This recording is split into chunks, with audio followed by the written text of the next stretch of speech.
السلام عليكم ورحمة الله وبركاته. كبجمتو جالتمتو بريانتيا أبي تكون نسلم مدته بربادا أبي قرآناتي قرآن ما شاء الله باينة تولي هيك أفان روموتين كبا باي جالت إنزرا يسلم مدته إن شاء الله وديو سنة سلم مدته إندرا يوتيوب كيسا سيني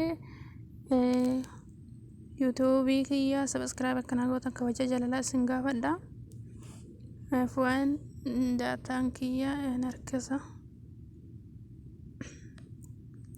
nu banameera simboo Hacaaluu Hundeessaa jennee barreessina qabarratti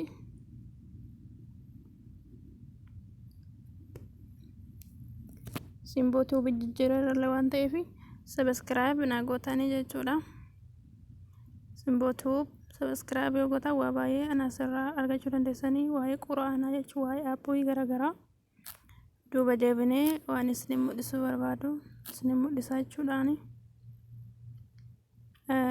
Aappii isin mul'isuu barbaadu quraana jechuudha. Takkuu isa kana quraan ENC jedha isa argachuu fi pilaastorii makeessa seenaa jechuudha. Afwan duuba deebinee pilaastorii keessa seenaa ni barreessina jechuudha. Afwan obboleeyyantii bilbilli kiyyaa waan harkisuu fi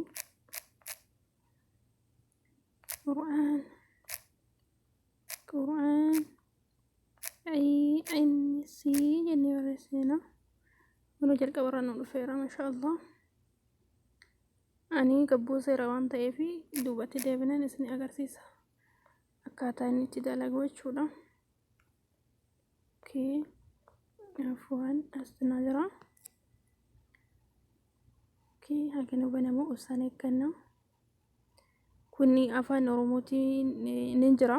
Kan barraa'ee jiru afaan Arabiidha waan ta'eef keenya gadi jira waan ta'eef biyyoota addunyaa hunda asirra jira waan ta'eef kan afaan Oromoon hiikamemmoo as laga kana jira.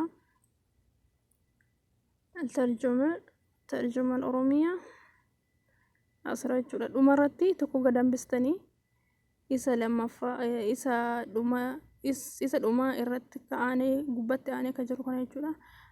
Tarjumaan Oromiyaa isa jedhu kana jechuudha. Isa kana irratti dhoofna. Maashaallah baay'ee jaaladhee jira.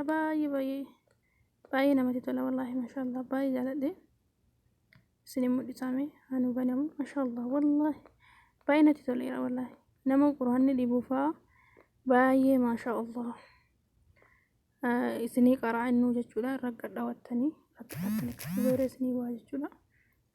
Asitti kan jira asitti namni Arabii beektanii dubbistanii asitti ammoo inni afwaan bu'a hangani nu bu'uu fi hangadi siqee isinitti mul'isa maashaallah baay'ee natti tola wallaahi baay'ee jaaladheeraanii baay'ee afaan inni isinii dubbisa isin ammoo afaan Oromootiin hiikaa isaa ni dubbifattu.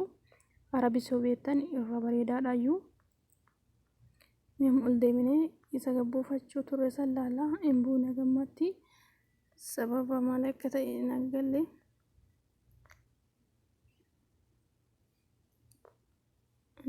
gaddeemnee suuraa Faatihaa kanarraa laallu ilbaanii jechuudha. بسم الله الرحمن الرحيم بسم الله الرحمن الرحيم جدين بسيران نقرأ جرا أكا ربي أكان معرفة أكا رحمة قلعة إنجرا ما شاء الله باي نتولي جرا سو كان في إرى بردان اسم جدا اسم فيا جدي وانا يادي في أكاسمامو وباي كبا هيكا أفان Arabii illee ni qaba. Nuti qarra nu laafatu afaan Oromoodha waan ta'eef afaanuma Oromoo keenyaan har'aa fayyadamnuunis ni jira.